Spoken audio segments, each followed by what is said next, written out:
Hello, everyone, and welcome back to another wonderful episode of Sporting Perspective. Before we get started, James, we got some big news on your end, so we'll just start with that. Yeah, we got to welcome Graham Sargent to the world on Sunday. Ironically, your birthday. Yep. So, newest member of the crappy Arizona sports teams. Got to indoctrinate him with Diamondbacks, Suns, Cardinals, all that jazz, and he gets to understand what losing's like. At least you still got the Wildcats. They're still undefeated. That's true. So, as of this point, Actually, not a bad time to be a Suns fan right now. yeah, not bad, not bad. It's going to be an easy birthday for me to remember, so that makes it easy. Yeah. That great news happened this past weekend, and to move it over into sports, we are deeply in the thick of it of playoffs in both obviously college and the NFL now. Um, we'll jump back into the quarterfinals since we were able to watch all those games. And James, I'll pass it to you. I know you had a couple of reactions from those quarterfinals games, so let's talk about that really quick before we move forward. Yeah. I mean, the biggest thing I would take away from that first game, that Miami Ohio State game, Miami's defense is legit. I don't know how far they're going to end up going, because obviously I have something to say about Ole Miss, but Miami's defense looks really good. I was obviously you can't not be impressed with what Oregon did defensively. Offensively, I mean they did enough, but I mean the storyline from that game I would definitely say was Oregon's defense. Tech was absolutely atrocious. I mean, I you play that game again, you'd think they'd score a point. Indiana, you can't not. I mean, they have to be everyone's betting favorite. Whether it's going to happen because they're inexperienced, I'm not sure. Um, but it's hard to it's hard to think the winner of the Oregon Indiana game won't win at all. Yeah. However, I was very impressed. I mean, no one thought Ole Miss was going to beat Georgia, and to me, the takeaway from that game, Trinidad Chambliss vaulted himself way up draft boards. I've seen him as high as like the fifth or sixth best quarterback, or yeah, well, fifth or sixth best quarterback, which could probably translate to maybe well, I don't know, what would that be? Third round, maybe. Probably somewhere around there, third, fourth round. And he was a nobody. He came from like Ferris State, a Division II school. Wasn't even the starting quarterback to start the year at Ole Miss, and man, he looks like a player. Yeah, to kind of lobby off of what you just said, a couple things. My biggest takeaway is I think Indiana had the most impressive win of the four, just completely blowing out Alabama in all facets of the game. The other thing I walked away with is kind of something we were kind of rambling about a little bit at the end of the season is maybe the SEC is just not that good. Yeah. This just may have been a down season for the SEC, and their teams were just not as good, which is weird to say, but I think we're kind of at the reality where Texas A&M didn't really play very well in their playoff game. The SEC outside of the Ole Miss win against Tulane, the only wins they've had have been against each other in the playoffs so far. And then, outside of the college football playoff, the SEC's looked really bad in all the other bowl games. I get bowl games don't mean a whole lot, but they haven't looked good across the board. So those are kind of my biggest two takeaways is Indiana's the real deal. I would kind of give them, if I'm putting like a betting thing on it or a percentage on it, I would say 90% of me is saying Indiana's going to win the whole thing at this point. And just the SEC, I think it was a down year. Yeah, I think it also shows the parity of what NIL is just going to continue bringing to college sports. Obviously the big two being basketball and football, but yeah, it's not. I don't think it's going to be an SEC dominated Yeah. conference division, whatever you want to call it. I mean, they'll have their years, like you said. I think they were a little down this year, but that's not to say they can't bounce back next year. Yeah. However, what Indiana has done these last 2 years is also just like like we've never seen this before. A coach No. come in, bring most of his players from James Madison, bring in a I mean, Fernando Mendoza, that wasn't bad, but Yeah. no one thought he'd ever win a Heisman. No one. I mean, it was just kind of a, you know, Indiana's not even a step up really from Cal. I mean, No. they're the losingest program in the history of college football, and he's literally taking them to the semifinals in his second year. I mean, insane. And this is probably going to catapult our this discussion into the next discussion, which is the portal. You know, Indiana, and not a lot of people are saying this. Kurt Sarkisian has put it together in a phenomenal roster. Don't get me wrong, but he's created an incredible roster for the current landscape that is this messy NCAA football world we're living in. Um, he's got a lot of guys. If you look at the roster, that are seniors, fifth year seniors, sixth year seniors. He's got a lot of guys over the age of 22. So he's got a lot of, if you want to call it grown ups or, veterans for college football in that room, which not only helps from the maturity aspect of it, like they don't turn the ball over, they don't commit a lot of penalties.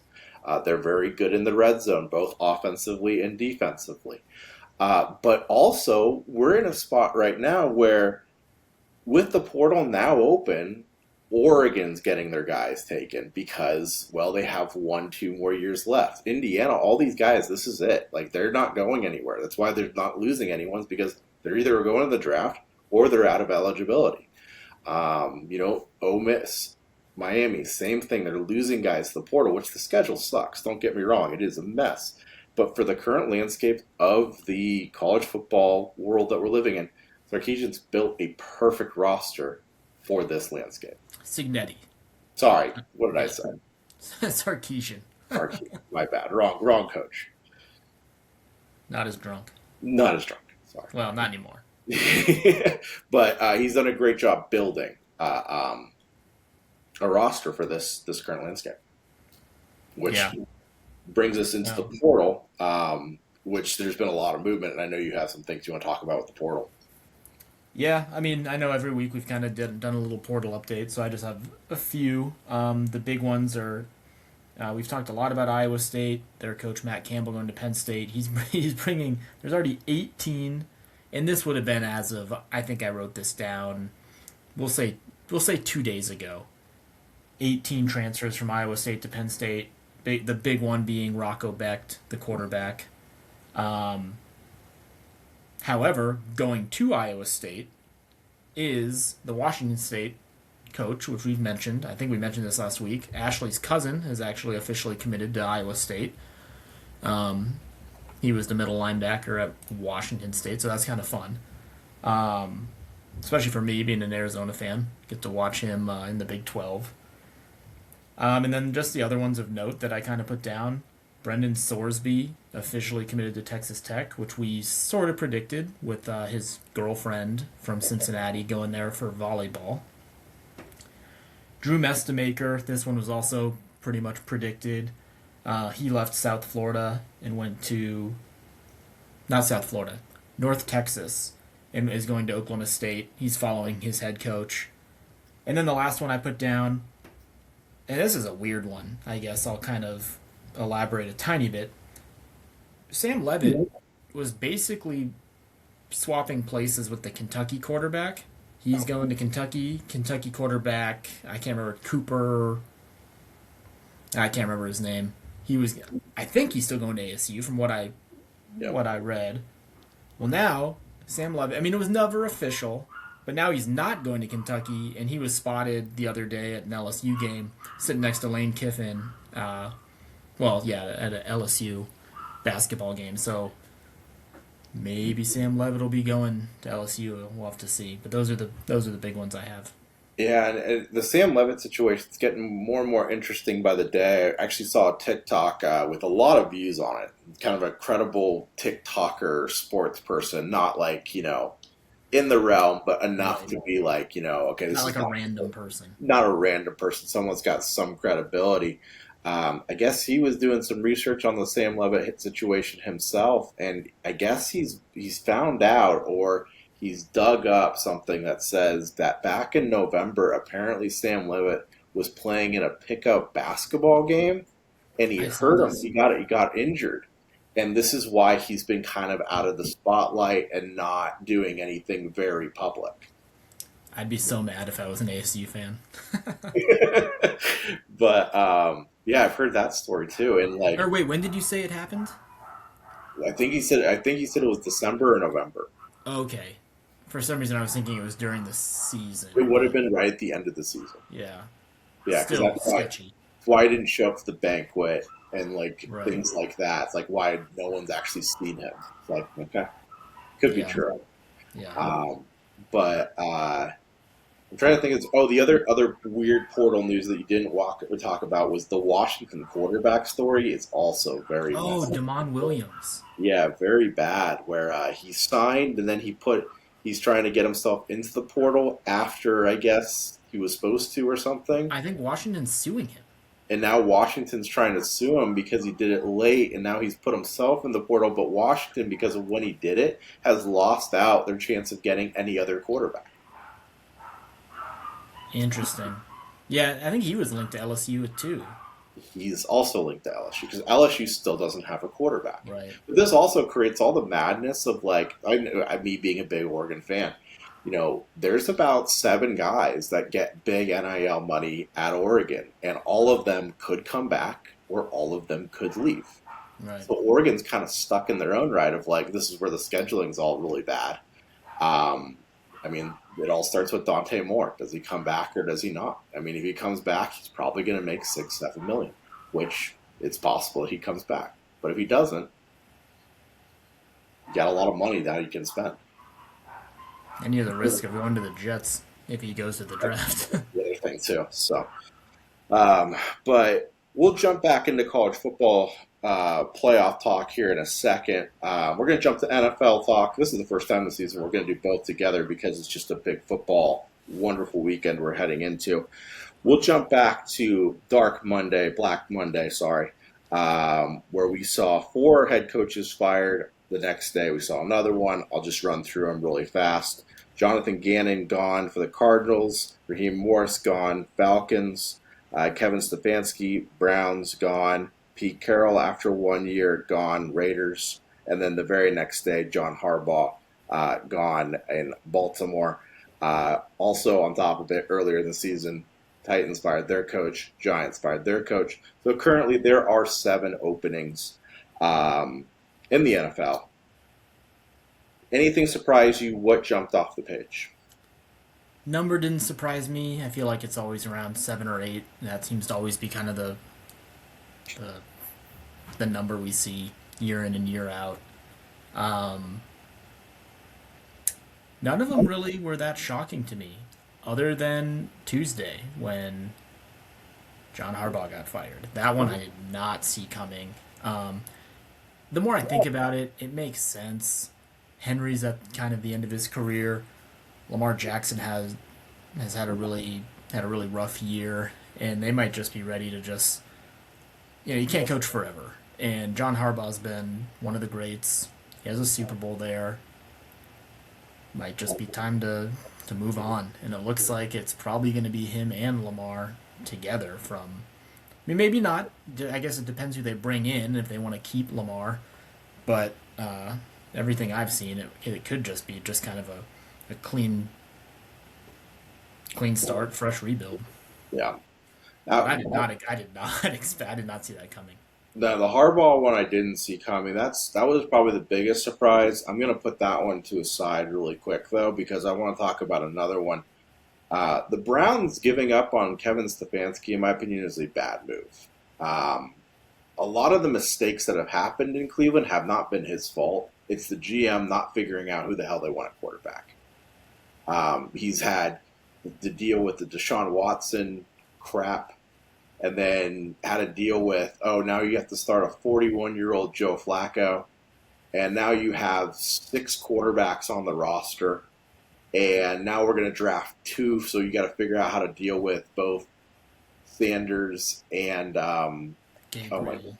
yeah, it's just like you know he's won Coach of the Year twice with the Browns, which is not an easy feat. Um, I think he's going to be outside of Harbaugh. He's the one that I kind of circle and say, Giants, this could be a good fit for you. Yeah, that's not a bad call. Yeah, I first thing that comes to mind when after everything you said is it I can't stand GMs who meddle. It's like put the team together, but Mm, then let the coaching staff play who needs, let yep. them decide who needs to play.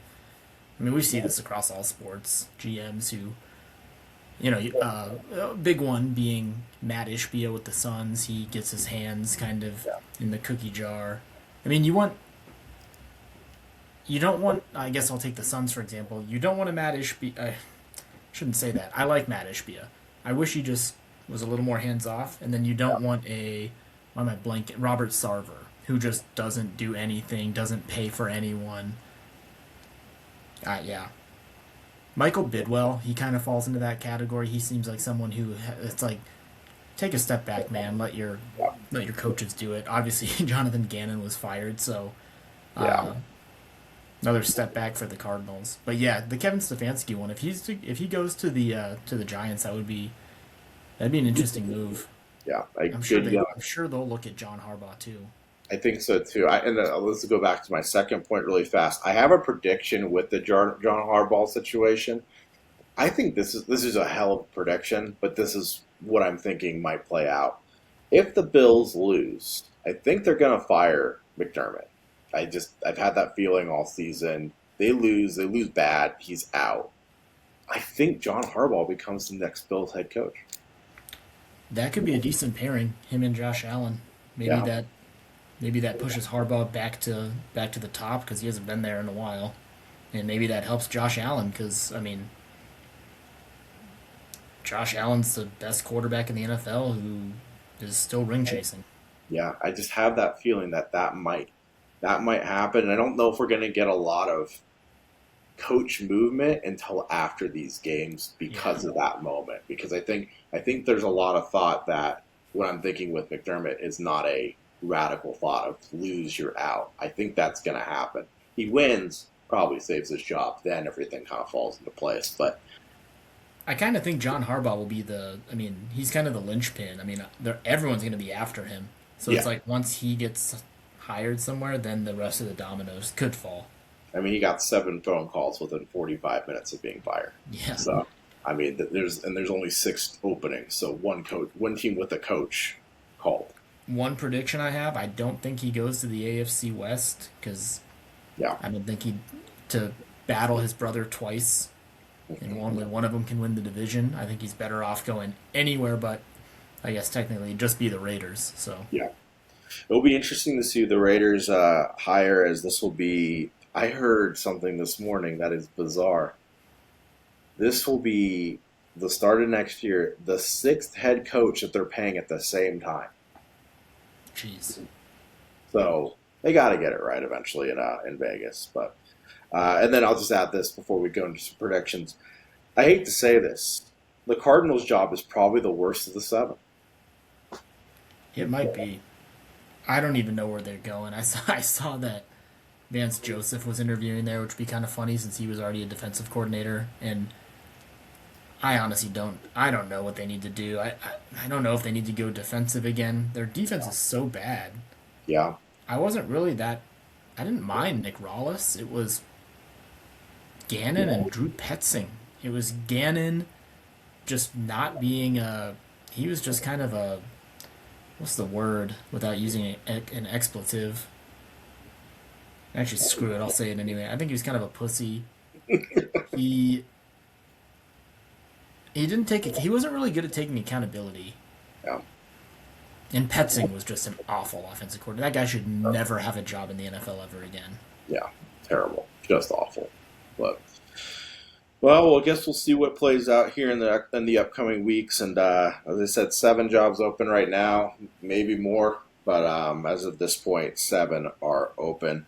But if you're a football fan, Thursday, Friday, Saturday, Sunday, and Monday, we got playoff football for you. So I guess we're just going to jump right on into it. We're going to go back into the college game, the Fiesta Bowl out here in Phoenix. Miami taking on Ole Miss. Just by being around the city today, there's a lot of Ole Miss fans here, which surprises me. A lot more than I expected. Uh, but who do you got? Miami versus Ole Miss. I picked Ole Miss last week. I'm gonna pick him again. I talked about Trinidad Chambliss. I think is it. I want to say Lacey, Mhm. Lacey, the running back. He's solid. Their defense was making plays when they needed to. Um, I know. I talked a lot about Miami's defense, so I think this will be Miami's defense versus Ole Miss's offense. Miami's offense really isn't that good. I don't think they literally got by Ohio State on their defense. Carson Beck doesn't look great. I'm rolling Ole Miss. I'm taking Ole Miss. I'm running with the Rebels, and I think they're doing it not for Kiffin. Yeah, I will say this before my pick, purely for the fact that it would be incredible to see Ole Miss win weeks after Kiffin said, "I'm going to a situation to win a national championship," would Right. just be the most unbelievable thing. And out of everything, no matter what happens with these games, I feel like Kiffin is the biggest loser of this at this point. Oh yeah. Um, He gets money if they win, but it's like money's not an he, issue for him. Plus the money he's signing at LSU. he already looks so bad. Like Right. it's like, oh, dude, it just looks so bad at this Yeah. point. So that said, I am actually going to take Miami because that defense has been very impressive these past 2 weeks. They really got it clicking. They got a lot of guys that are going to play on Sunday. Carson Beck hasn't had to do much, and they're still winning. And that Ohio State game was very impressive. So I'm going to take Miami, and I actually feel pretty confident about it. It'll be interesting. Two East Coast teams coming to the desert. Yeah. So simulation. I don't think it'll be by this much, but simulation has Miami winning 37-14. Oh, yeah, it's not that close. So let's head over to Friday night now. The Peach Bowl, which is happening over in Atlanta, Oregon taking on Indiana. These two played each other at Autzen earlier this season with Indiana winning by 10. Indiana obviously chasing a lot of history here, but one of the craziest stats that I've seen is if they are to win out, they would finish 16 and 0. First team in over 120 years to finish 16 and 0 in college football. Yale in the great old Wow. 1800s did it. So chasing some crazy history there. But as we all know, it is tough to beat a good team twice. Who do you got? Yeah. I mean, I'm still rolling with Indiana. I'm backing my mom and her alma mater. Um, you had a good stat last week about Fernando Mendoza, and then he absolutely just shut that Ball down. out. So Ball. Yeah, just you never. I ball. mean, this is why you play the game. I mean, if it was so easy to predict, we'd all be making a ton of money. Yep. I think Oregon. I think they'll keep up with Indiana offensively. I think it's going to come down to the fourth quarter and Indiana making just a couple more stops. I think Indiana's defense is just a little better. Um, I want to see Oregon play the defense they played last week, not the defense they had against James Madison. Now, whether that was second half, they're up by so much they didn't care, I don't know. But that's all I really have to go off of. So right now, I still think Indiana's the best team in college football, so I'm sticking with them. Yeah. So I'm rooting for Oregon. All that. I'm going on that side, but um, I think Indiana is the best team in football. I think this is going to be a very competitive game. If I'm to bet on it and someone asked me, you have $100,000 to bet on this thing, you have a money line, probably taking Indiana. I think Indiana will win, but I think it's going to be a really, really close game. And honestly, even though I'm saying Indiana, it could be a coin flip. It could go either way. Lanning's going to come in with a great, great game plan. I don't doubt that at all. Um, Yeah, I think this is going to be a really good game. Just there's so many things on Indiana's side that's just very impressive. I mean, the only team in 2 years with a bye that actually won the game, and they did it in just dominating fashion. And they've looked good all year. Um, yeah, I think Indiana wins. I'd love to see Oregon win, but I just think Indiana's just got a little bit more. They just got it this year. I'm looking up. I'm just curious what I don't know how true this is. I just Googled Indiana Oregon over under, and this says, oh, I guess it got set at 47.5. I don't know what it is right this second, but that's something I would maybe think about taking the over. Yeah, I don't know why. I just feel like both teams will come out offensively firing. yeah. I say that, and then I'm sure the under will happen because the last couple times I've thought that, like the Texas A&M Miami game, that was way under. Way under. So I mean, nothing is predictable. That's the only thing we can really say about college football. And I mean, in the end, this is why we play the games. You just don't know. On paper, a lot of things favor Indiana, but as we said, beating a team Yeah. twice in a season, it's tough. It's a tough thing to do, and um, I feel kind of confident with this statement. I feel like the winner of this game will win the national championship, but I will throw this out there. If Miami beats Ole Miss, Miami plays at home for the national championship. That is true. Yeah, we were texting about that, and I think I read your message as the national championship is Oregon Indiana, meaning that should be the national championship. No, yeah, And it's like, yeah, I mean, it probably should. I mean, if you want to yeah, take the two best teams technically of those four, yeah, yeah. but it doesn't work out that way in the bracket, unfortunately. Simulation has Indiana winning 44-27. Okay, fair. So, Indiana's out there. The game is loving Indiana scoring points at this point. I take it. yeah. I mean, they score so much, but it should be a dogfight. That's what I'm expecting, and it'll be interesting to see how the crowd is divided too. Very interested to see if there's a lot of Indiana, a lot of Oregon support going into this one, knowing that Miami's the next place they go. So it'll be interesting. Because I understood the Rose Bowl, like Indiana's going to travel the Rose Bowl, but Oh, yeah. Atlanta, who knows? All right, well, let's jump into some NFL games really quick. First round of the NFL season.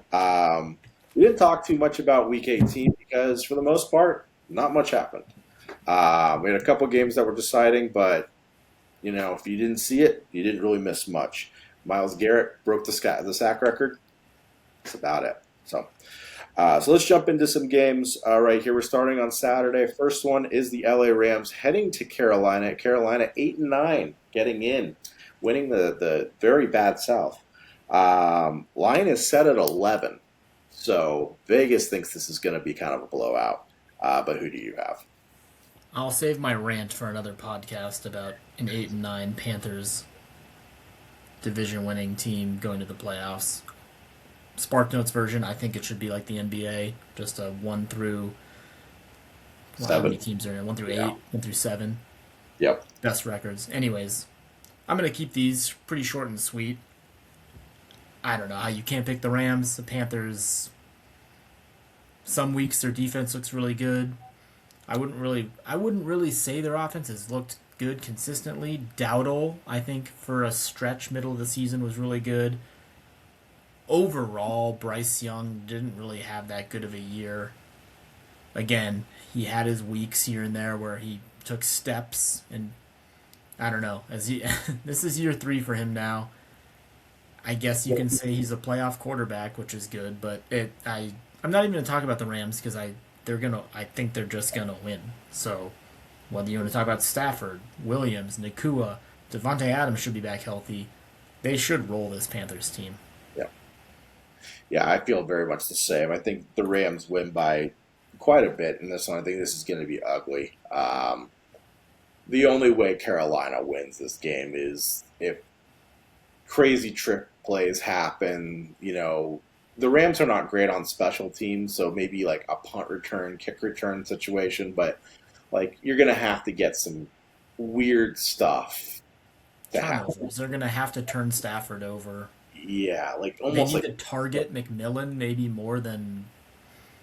When was that? Was that week 17? I think we he got had like. zero or one catch. Yeah, Yeah, I mean, I almost bear to say like they have to get like a pick six, they have to get a punt return, they have to win the right. turnover. There's so many things that they probably have to win that are Time of pretty possession somehow, stuff like a that. lot of fluky stuff that I just don't see happening. I think McVay thrives during this time of year too. I mean, I got the Rams easily.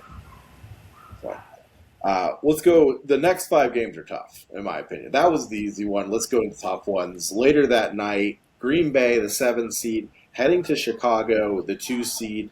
Vegas actually has Green Bay favored, which is shocking. But who do you have? I'm taking the Bears. I think that home crowd is going to be rocking. Chicago is dying for some playoff Bears football. Caleb has been awesome this year. That two-headed running tandem of Menengai and Swift is good. Um, I know Adunze is questionable. I think he's kind of an X factor. If he can play, that just bolsters that You know, receiving core. I mean, Loveland has just continued trending up. And the Packers are just really banged up. I know Jordan Love's going to play. I know Josh Jacobs is going to play, but those guys have been hurt recently. Their receiving core is a rotating door, it seems like. And the loss of Micah Parsons just doesn't help. yeah, doesn't help at all. And so I'm also going to take the Bears. Both these games, they play each other obviously twice this season. Both were nail biters at the end. I expect this to be the same, very close, but I'm taking the Bears for two reasons. One, I think they're going to dominate the time of possession. I think they're going to run the ball a lot in this one between the two-headed snake they have back there. I wouldn't be surprised if between the two they carry it 40 times. And then another thing that they're predicting, and I don't know if this is actually going to happen because it's hard to predict wind, but they're saying that there's going to be over 30 mile an hour winds for this one, which would definitely help that running attack for the Bears. Could be tough to throw the ball and not really rely on kickers either, which is already a Yeah. tough place to kick. Windy City in full effect. Yep. So I'll take the Bears there. Let's move over to Sunday.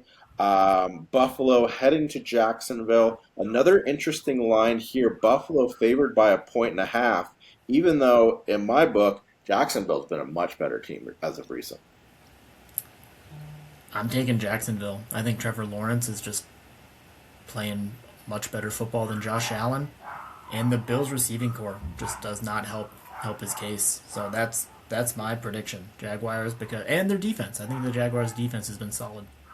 Yeah, I'm pretty much going to repeat exactly what you said. I got Jacksonville as well. Buffalo has really just been James Cook and Josh Allen, and once we get to the playoffs, it's really hard to only win with two guys. Um, Jacksonville's got a good defense, and we got a lot of weapons on offense. I'll take Jacksonville. Pretty simple. Um, in my opinion, the toughest game to pick: San Francisco heading to Philadelphia. I'm taking the Eagles because following the trend, they're home, and I think they've been kind of punking us all year. I think they start showing us why they won last year.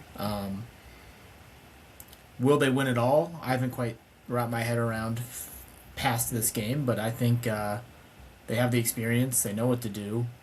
Niners are pretty banged up. Um, Everyone on that Niners team always seems hurt, whether it's Purdy throwing his hand into a helmet, bloodying up his finger. McCaffrey's always questionable, but he plays and guts through it. Pearsall looked like he was getting healthy, then he was out again. I don't know. NFL sports seems like a war of attrition. Eagles, I think they need to really rely on that defense of theirs and Saquon Barkley. Yeah, so I also took the Eagles for a couple reasons. One, I just don't trust that 49ers defense at this point. They've been bad, Porous, yeah, they're not good. yeah, for most of the season at this point. So it's really hard to bet that defense. On top of it, I feel like Philadelphia actually resting their starters in Week 18 probably kind of helps them in this case, where the Niners went all out trying to win the division. I think Philly just comes in a little bit more rested. Uh, I mean, I'm not in love with the pick, but I'll give Philly just the edge on it. So 7-2 matchup, Los Angeles Chargers heading to New England. I'm taking the Patriots. They have zero experience. Drake May's never been in this situation, but I don't know. I think he's the MVP of the league. I think they're a fun story. They definitely embody Mike Vrabel as their head coach. I think they're the real deal. Chargers are. They've just had kind of an up and down season at 11-6. At one point, I thought the Chargers were like one of the best teams in the NFL. I don't think they're a top three, top four team, and I think the Patriots win this. It's also at home. Mhm. That's a far way for the Chargers to travel, and the Chargers are used to a dome. So good luck, LA. You're going to be playing outside in Foxborough. So I'm actually taking the Chargers in this one. I think this is going to be an upset, and I think the Chargers are just that good. I think last week you kind of take, I know they're 11-6, but let's be real, they could have been 12-5. They played nobody in week 18, so they just kind of benched everyone. Um, New Against England Denver, though, wasn't an easy opponent. wasn't an easy opponent. New England, fun stat here. New England has one win versus a team over 500 this year. So they have dominated the bottom half of the league. So this is a test. I get it's in New England. I get that's going to be in favor of everything else, but this is a tough Chargers team that has that Harbaugh name behind it. They'll be ready to go. They're fairly healthy at this point. I'm going to take the Chargers to pull off the upset. And that's a good point that you made because the Patriots, because of how they finished last year, obviously were playing The fourth bottom. place. Yeah, They're not fourth place teams. they were Or playing. Well, third. they were playing a fourth place schedule, Yeah, so fourth place schedule. Did they finish below the Jets? they did. They did. Yeah. So there's your. That's why they were beating up a lot of crappy teams. Yeah, Chargers will be doing it. Justin Herbert, he's playing for Madison Beer. So yeah, that'll help. We'll jump over to Monday night. Houston heading to Pittsburgh. Pittsburgh snuck into the playoffs with that missed field goal by Baltimore, costing Harbaugh his job. Pittsburgh hasn't won a playoff game since 2016, so it's been a while. DK Metcalf, amongst all his legal issues, looks like he'll be good to go. But this Houston defense is good. yeah, that Pittsburgh Ravens game hurt me because Tyler Loop is an former Arizona kicker. So that was kind of sad to see all the crap he took on social media. They were going after his girl. I was like, come on, people, like he's he got you to this point. You should be mad at Lamar Jackson. If you want to be mad at someone. Yeah, I mean, don't send Lamar yeah, Jackson yeah, death yeah, threats, but yeah. I'm taking the Texans in this game. I think that defense is real. I think C.J. Stroud he's not quite the rookie of the year he was quarterback that he was a couple years back, but I think he's still semi trending up. It's not like a vertical line.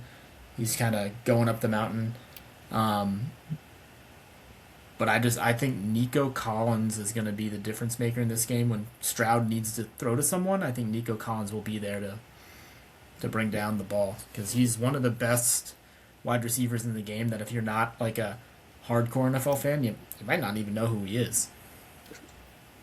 I'm also thinking Houston here, and I'm going to highlight that defense. The defense might be the best in football at this point. Rodgers has been really good, I have to say that, but this is going to be a tough test. And I expect this to be a defensive battle. I think this could be a whoever can score 17 points wins type of game. And it being in Pittsburgh, I actually haven't looked the weather at this one, but it's probably going to be nasty. It's probably going to be gross, and it's going to be January football. So, uh, AccuWeather on ESPN says 36. I guess we'll see what it's like closer to game time. But so it'll be cold, and yeah, I'll take Houston. They're favored by 3. Probably pretty safe line. Yeah. Well, anything you want to add before we log off here? last thing I'll say, another season in the books, and Mike Tomlin is 8-8 or better. It's unbelievable. It's unreal that every year it doesn't matter who his quarterback is. Always over 500. finds a way. Finds a way. What's the worst record he's ever had? Has he just gone 500? He's gone 500. Yeah, He's that's never had a losing season. I mean, it's the most incredible stat. yeah. I I mean, yeah he needs to go. I mean, he at this point, and he has a Super Bowl. yeah He needs to go down as one of the greatest coaches of all time. yeah. He has to. Like it's just such a long streak. I mean, it's 20 years, 21 Yeah, years, something like yeah. that. It's crazy. It's crazy. All right. Well, we'll be back with you guys next week. We'll probably be doing a NFL show, just NFL show, probably next, and then NCAA football championship show as Yeah, well. we can So do like a short, maybe national championship preview. yeah, and if anything else pops up, we'll jump in. But I think that's about it for now. And James, go get some sleep. So Yeah, I need it. all right. Well, we'll see y'all next week.